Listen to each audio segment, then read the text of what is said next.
सुबह की शुरुआत हो या चिलचिलाती धूप की प्यास,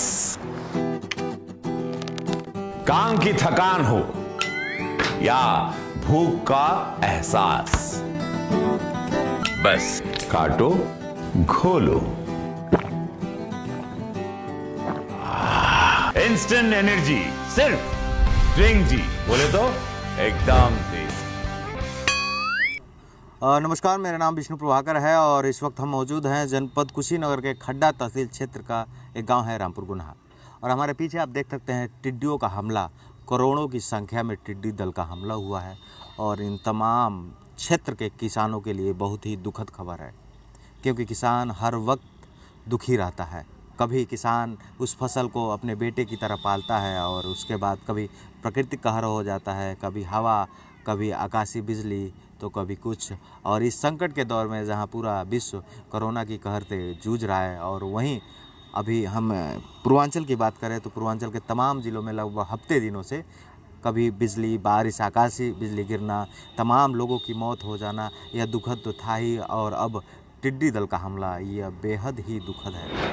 इस क्षेत्र के लगभग 90% किसान जो है, उनका रोज़गार, जो आय का स्रोत होता है, वो खेती बाड़ी ही होता है। खेती बाड़ी से ही उनके सपने पूरे होते हैं, चाहे उनको घर बनाना होता है, चाहे उनके बेटी की शादी करना होता है, या फिर बेटे को पढ़ाना होता है। लेकिन एक तरह जहाँ हमारा देश कोरोना काल में हम लोग हैं और वैश्विक महामारी से जूझ रहे हैं, हर व्यक्ति परेशान है, तो वहीं दूसरी तरफ प्राकृतिक कहर भी आ रहा है। लगातार हफ्तों दिनों से बारिश भी हो रही, हवा, तूफान, बिजली चमकना और टिड्डी दल का हमला, यह किसानों के जीवन में एक तरह से कहें तो कहर बन के बढ़ता है। क्योंकि इस क्षेत्र के किसान की हम बात करें, स्पेशली खड्डा तहसील के किसानों की बात करें, तो पहले, आज के 10 साल पहले, लोग का जो मुख्य स्रोत था खेती का, वो गन्ना था। लेकिन अब लोग यहाँ पे प्रोफेशनल खेती करने लगे हैं और कमर्शियल तरीके से खेती कर रहे हैं और अपने आप को आगे बढ़ाने की कोशिश करते हैं खेती के ही माध्यम से, और अब केले की खेती करते हैं। 90% यहाँ के लोग किसान हैं। अगर उसमें हम 60% लोग की बात करें तो 60% लोग केला की खेती करते हैं। और जहाँ तक मुझे जानकारी है, मेरे ज़हन में है कि टिड्डियों का हमला सबसे ज़्यादा केला के खेती पर हो रहा है।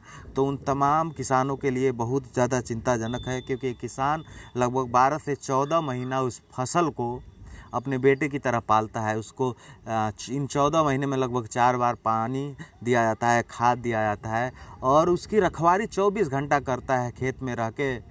और आज यह हालत, ये टिड्डियों का हमला मेरे पीछे देख सकते हैं आप, ये बहुत चिंताजनक है। और सरकार तमाम अल्टीमेटम जारी किया है, लेकिन इससे कर भी क्या सकते हैं, इसको कहें तो एक तरह से यह प्राकृतिक कहर है।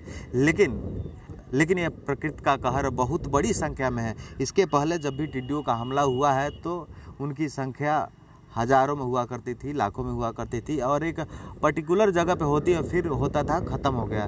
लेकिन अब ये 15 दिनों से सुनने में आ रहा है कि तमाम, अगर हम दूसरे प्रदेश की बात न करते हुए अगर हम सिर्फ उत्तर प्रदेश की बात करें, तो लगातार 15 दिन पहले से शुरुआत जो है बहराइच के आसपास के ज़िलों से हुई। प्रयागराज में भी इसको देखा गया और धीरे धीरे बढ़ता जाएगा। कुछ दिन पहले, 2 दिन पहले गोरखपुर के खैलाबाद क्षेत्र में, उसके बाद फिर कुशीनगर, कल यानी कुशीनगर का तुरपट्टी थाना क्षेत्र है, वहाँ पे कल हमला हुआ, और आज फिर टिड्डियों का हमला कुशीनगर के खड्डा तहसील क्षेत्र में। तो यह बहुत चिंताजनक है, ताकि यह आसमानी आक्रमण है, एक तरह से कहें तो यह बहुत दुखद है। हमारा देश इस समय संकट के दौर से गुजर रहा है, आप सबको पता है, और उस दौर में इन टिड्डियों का हमला बहुत ही दुखद है। आप देख रहे थे गोरखपुर एक्सप्रेस न्यूज़, मैं विष्णु प्रभाकर, मेरे साथ मेरे कैमरे के पीछे अभय राव है। अगर आप ये वीडियो YouTube पर देख रहे हैं तो हमारे चैनल को सब्सक्राइब करें और बेल आइकन को दबाना ना भूलें। अगर आप Facebook पर ये वीडियो देख रहे हैं तो हमारे पेज को लाइक करें।